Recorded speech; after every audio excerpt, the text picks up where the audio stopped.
Hi, I'm Ron Lynch, and I'm the CEO of BigBabyAgency and the co-CEO of Bonfire Enterprises.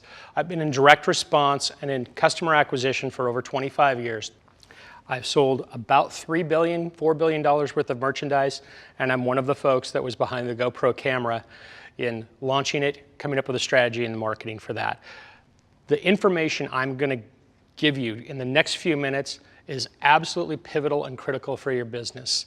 If you're a person that wants growth out of your organization, if you're truly committed to your own success, you have to watch the next 40 minutes and take copious notes. This will be some of the most important information that you can have in structuring and launching any business or any ad campaign you could create. It is the tool that I use. This very technique is the tool that I use to build $100 million, $200 million, and up to billion-dollar companies, just following a very simple, repeatable path that anybody can do. In fact, it'll tell you whether you should be in the business or not to begin with. Stay tuned. Welcome to How to Create a Creative Brief. Now, I've been in business for 30 years, and I didn't start doing briefs until about 15 or 16 years ago. And doing them changed my life and changed my business. I'll tell you that I believe that doing a creative brief is probably the most pivotal thing you can do in a business up front to consolidate your thinking and to share it with other people. Business is about problems, and good business is about solving problems. What I want to offer you is a format to solve problems before they occur, to anticipate them, and to learn to communicate with other people exactly what your business is. So when you start a business and when you start a brief, I want you to ask yourself some questions. So the first question is this a business you should be in? Do you want to grow to your maximum potential? Do you want efficiency in that growth? Do you want people to understand you and what you do rapidly?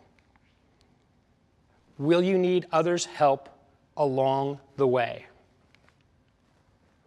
How will you capture the audience? And finally, where do you need immediate help? Now, you can probably tell by now I make infomercials for a living because this is almost the beginning of an infomercial. I've asked you questions that I know the answers to. You're saying yes to all of those. Yes, you want to be in this business. Yes, you want it to grow. Yes, you want it to be efficient. Yes, you want to capture the audience. Yes, you need immediate help. All of those get a yes.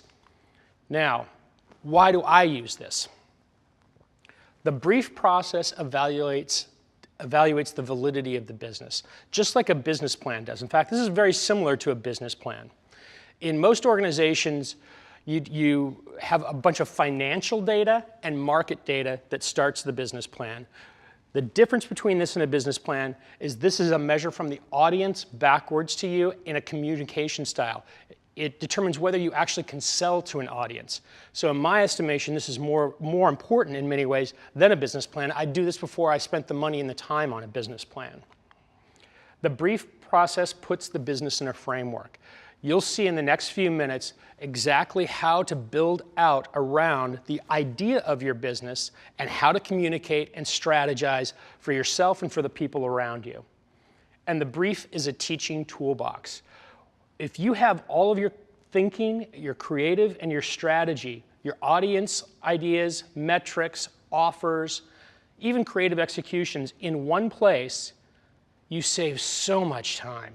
You can hand this document to someone in your organization, someone outside your organization, and by the time they finish reading it, they know what the business is, they know how to think about it, they know how to talk about it, they know how to share it. And that's what you need. It's also a marketing toolbox because it will help you identify your audiences and how to speak to each one of them. And we'll get to that in a little bit. The brief changes over time. People say the Constitution is a living document. Boy, your creative brief is a living document. Let me tell you. I always write them in Word or in pages, and we change images, we change strategies. Sometimes we shift the core USP of the product, the unique selling proposition. We'll talk about that in a few minutes as well. But it will change over time, and it should change over time. You should go back and retool it because you'll constantly be using it, again, to hand to new vendors, to artists that you work with, to anybody you're doing business with. The brief will help you discover the audience and the message that will sell the best. In my time at GoPro, one of the things we discovered was there was this brand, there was this camera brand that was really the ultimate selfie. Inside that idea, who wants to take a selfie? There's adventure sports people, there's outdoor active people, there's skiers, there's surfers, but there's also grandfathers on ATVs with little kids that want to go hunting.